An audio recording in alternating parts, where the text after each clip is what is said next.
Berawal dari kisah cinta yang membuat iri banyak orang, kini berubah jadi tanda tanya besar.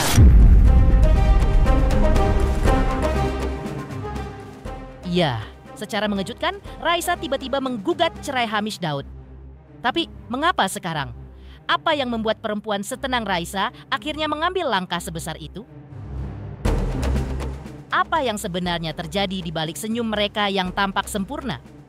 Apakah rumah tangga seindah itu bisa runtuh tanpa ada tanda? Apakah ini hanya kesalahpahaman atau memang akhir dari kisah cinta yang dulu dianggap ideal? Dan di mana Hamish saat semua ini terjadi? Ketidakhadiran Hamish di berbagai momen, unggahan Raisa yang tampak sendiri, hingga postingan sang suami yang justru memperlihatkan kebebasan di tepi pantai, semua potongan itu kini mulai membentuk satu teka-teki besar. Apakah cinta mereka benar-benar sudah berakhir? Atau justru ada cerita lain yang belum terungkap ke publik? Dan yang mengejutkan, tiba-tiba juga Hotman beri respon usai Raisa resmi gugat cerai sang suami. Pemirsa, bersama intens investigasi, kami hadirkan kabar terkini, terpercaya, dan teraktual. Tetapi sebelumnya, jangan lupa untuk like, subscribe, dan juga share channel YouTube ini.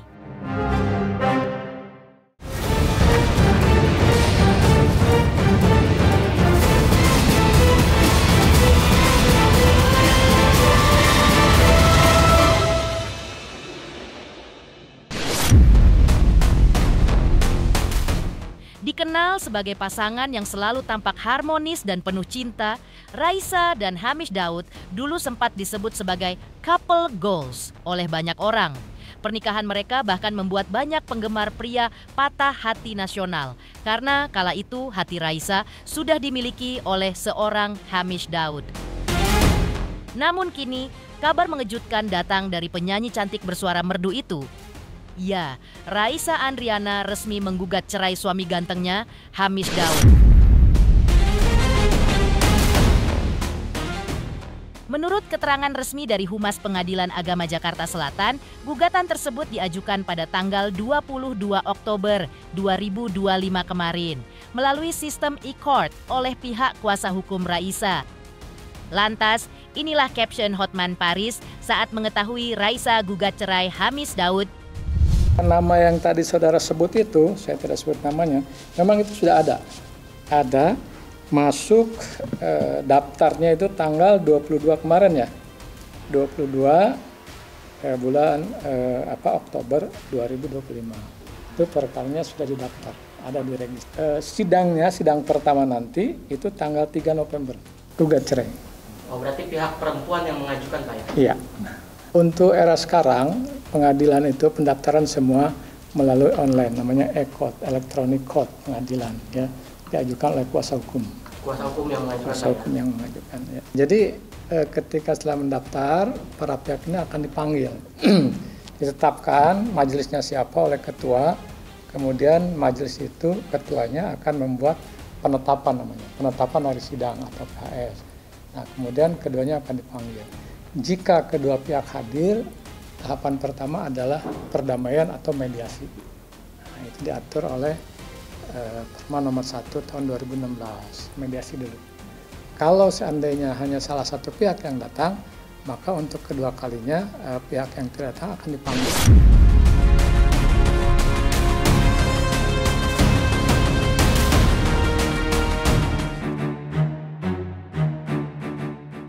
Ya, kabar gugatan cerai yang diajukan Raisa terhadap Hamish Daud sontak mengguncang publik dan membuat warganet heboh. Banyak yang tak menyangka sosok penyanyi yang dikenal kalem dan jarang terseret isu miring itu akhirnya mengambil langkah besar dalam rumah tangganya. Selama hampir 8 tahun membina pernikahan, Raisa dan Hamish selalu tampak harmonis di mata publik tanpa gosip, tanpa drama dan selalu tampil sebagai pasangan ideal. Namun kini, biduk rumah tangga yang dulu disebut bak kisah dongeng itu seolah berada di ujung tanduk. Warganet pun ramai bertanya-tanya, apa yang sebenarnya terjadi di balik senyum manis dan potret mesra keduanya selama ini?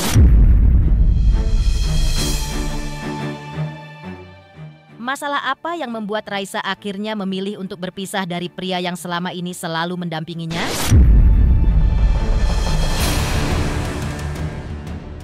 Hingga kini, misteri di balik keputusan Raisa masih menyisakan tanda tanya besar. Menjadikan kisah mereka bukan sekadar kabar selebritas, melainkan potret bahwa bahkan cinta paling indah pun bisa goyah tanpa pernah benar-benar kita tahu alasannya. Sementara itu, terkait isi gugatan, seperti inilah jawaban Humas Pengadilan Jakarta Selatan saat ditemui oleh para awak media. Dan tim intens investigasi pun melakukan penelusuran ke kediaman Raisa untuk meminta konfirmasi usai gugat cerai. Itu nggak tahu, yang jelas gugatan itu gugatan cerai, gugat cerai, bukan cerai talak. Gugat cerai. Isinya saya tidak tahu, kan saya tinggal buka. Yang rahasia itu adalah persidangannya. Persidangan itu tertutup. Kemudian materi-materi di dalam gugatan, nah itu urusannya majelis hakim. Saya tidak bisa mengungkapkan di sini, gitu ya. Jadi first take itu ya apabila si tergugat tidak datang biasanya 2 kali. Ya. Sebenarnya bisa 1 kali, itu diatur oleh hukum acara namanya HIR pasal 125 1 kali. Tapi pasal 126-nya dapat dipanggil sekali lagi. Jadi kalau 2 kali tergugat tidak datang, biasanya itu langsung pemeriksaan.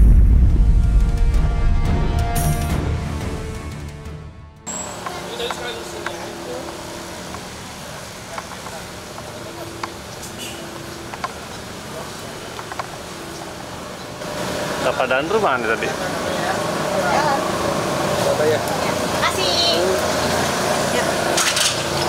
Di sini memang ada beberapa event kepenghunian, cuma memang kelihatannya jarang tampak mungkin karena kesibukan. Pernah terlihat, gitu, tapi tidak sering. Gas mungkin pada saat patroli di pagi hari atau di sore hari mungkin ada terlihat giat olahraga sih. Tapi orangnya sih kalau menurut kami sih petugas ya ramah untuk Bu Raisa ramah. Cukup ramah orangnya. Kalau seorang diva tuh sering nyapa. Nyapa. Orangnya nggak sombong gitu. Untuk itu saya juga kurang mengetahui.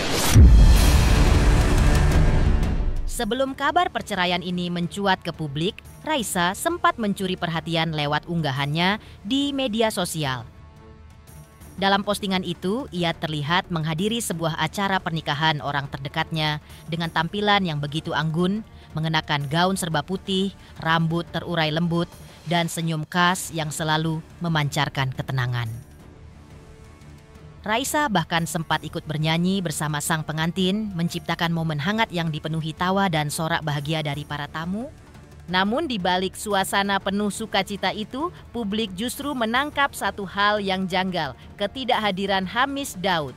Tak ada sosok sang suami di sisi Raisa dalam video yang diunggahnya. Padahal bagi pasangan yang dikenal harmonis, menghadiri acara pernikahan bersama seringkali menjadi momen kebersamaan yang dinantikan. Kehadiran Raisa seorang diri pun sontak memicu tanda tanya besar di kalangan warganet. Benarkah Raisa kondangan bersama Hamis Daud? Atau memang hanya datang sendiri? Kita mau ada wedding surprise. Awal kisah boleh sih. Terus itu percayalah gitu ya.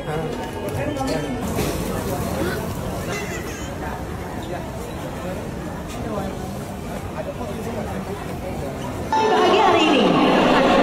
Aku akan lebih bahagia karena tamu spesial. Tamu spesial ya. Kita sambut ya. Raisa.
closing.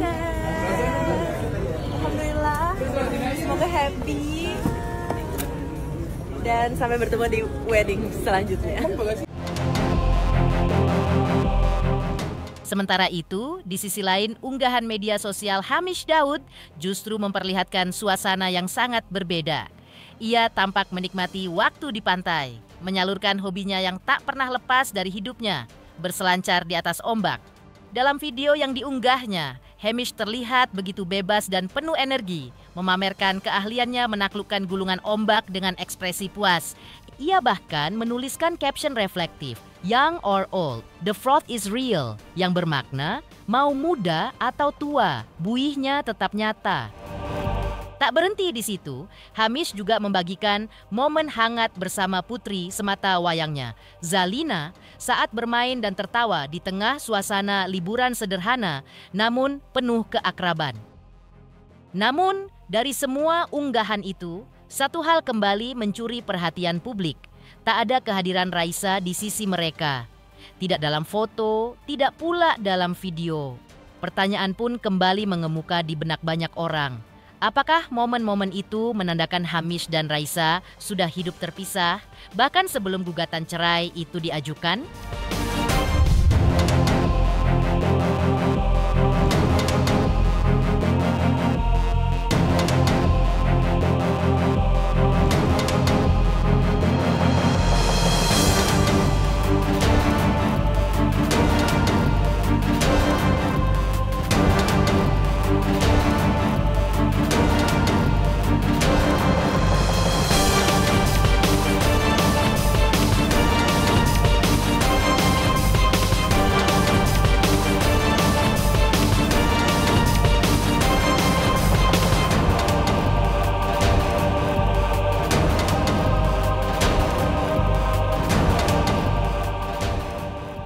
Mengingat Raisa yang menggugat Hamish Daud, lantas seperti apa pula?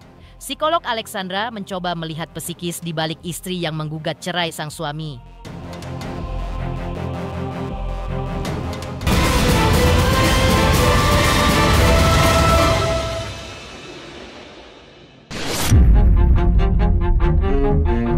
Pemirsa Intens Investigasi. Di tengah kabar yang menghebohkan publik tentang Raisa yang menggugat cerai sang suami, Hamish Daud, berbagai spekulasi pun bermunculan mengenai penyebab retaknya rumah tangga pasangan yang selama ini dikenal harmonis tersebut.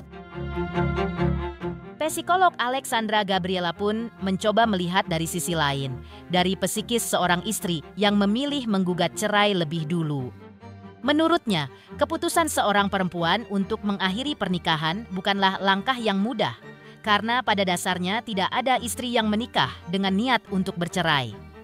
Dan seperti inilah psikis seorang istri yang akhirnya berani mengajukan gugatan lebih dulu menurut psikolog Alexandra. Kalau saya lihat, Raisa ini bisa membatasi antara masalah personal dan juga profesional. Jadi dia tidak biasa untuk mengubah kehidupan pribadinya. Hanya saja apa yang dia pengen tampilkan di media sosial dan di khalayak umum adalah mereka tidak punya masalah. Jadi orang-orang seperti ini biasanya memang suka menyimpan masalahnya sendiri dan mencoba menyelesaikan masalahnya sendiri. Pasti ada masalah yang lebih besar. Gak ada orang yang mau menikah hanya untuk bercerai. Gak mungkin orang pengen bercerai. Jadi kalau misalnya sampai ada orang yang memutus untuk bercerai, gak mungkin masalahnya itu cuma masalah sederhana aja gitu. Sebelum memutuskan untuk bercerai, jangan mengambil keputusan di saat kita lagi emosi. Tapi kita perlu menentukan apa yang mau kita cari setelah perceraian. Apa yang mau kita raih kembali dalam hidup kita. Kebahagiaan kah? Kebebasan kah? Kendali hidup kah? Kontrol di hidup kita kah? Karena banyak orang yang melakukan atau memutuskan untuk bercerai pasti kan terjadi karena berbagai konflik dan tekanan. Apakah dia tidak dipenuhi secara finansial, mendapat kekerasan, mendapat pengkhianatan, apapun itu. Tapi kalau memang kita sudah menemukan tujuan kita, tujuan orang ini, dalam artian orang yang memutuskan untuk bercerai, dia sudah menemukan tujuan perceraiannya apa, dan kehidupan seperti apa yang ingin dia raih. Setelah itu baru bisa ditentukan tahapan-tahapannya, perencanaan hidupnya, hingga akhirnya dia bisa menemukan kembali kondisi hidup yang dia inginkan. Kalau kita lihat yang mendukung dia cukup banyak, dia punya banyak teman-teman dekat juga. Siapa tahu memang mereka sudah memberikan dukungan secara emosional kepada Raisa sampai dia kuat untuk melakukan perceraian ini atau akhirnya memutuskan untuk bercerai. Pada umumnya memang kalau di Indonesia akan lebih mudah bila pihak laki-lakinya yang menggugat. Kalau sampai pihak perempuannya yang menggugat, biasanya pasti ada penolakan dari pihak laki-laki sehingga akhirnya pihak perempuannya yang memutuskan untuk mengambil keputusan seperti itu. Pasti ada suatu hal yang berat ketika seseorang akhirnya memutuskan untuk bercerai. Sementara itu, dalam pernikahan Raisa dan Hamish Daud, keduanya telah dikaruniai seorang putri yang masih kecil, sosok mungil yang menjadi pengikat cinta di tengah keluarga mereka. Namun di balik proses perceraian, psikolog Alexandra mengingatkan bahwa luka tidak hanya dirasakan oleh kedua orang tuanya, tetapi juga anak yang tumbuh di tengah perubahan besar itu. Dan seperti inilah kondisi psikis anak ketika orang tuanya bercerai, menurut psikolog Alexandra. Jadi yang namanya perceraian itu pasti akan berat dialami oleh semua pihak. Bahkan ke anak-anaknya juga, walaupun kita bilang anaknya masih kecil nih, masih belum ngerti. Tapi kan ketika dia kehilangan sosok seseorang yang setiap hari dia lihat, setiap hari ada, mungkin ngajak main, mungkin makan bareng, terus lalu tiba-tiba nggak ada, pasti kan akan berat juga. Pasti akan ada rasa kehilangan dan banyak pertanyaan, papa kemana? Atau mama kemana? Seperti itu. Hanya saja, efek dari perceraian kepada seorang anak itu tergantung bagaimana orang tuanya menyikapi dan membimbing anak untuk melewati proses adaptasi itu. Ketika Raisa dan Hamish bisa tetap membentuk pola asuh yang sehat dan terus berkomitmen menjadi orang tua anaknya, niscaya anaknya bisa berkembang dengan lebih sehat juga nanti. Meninggalkan psikolog Alexandra yang mencoba melihat psikis seorang istri yang memilih menggugat cerai lebih dulu, lantas seperti apa pula Raisa sempat mengakui bahwa dirinya adalah sosok yang introvert, namun ia merasa bahwa mental dirinya sudah lebih baik karena pengalamannya dalam berkarirnya.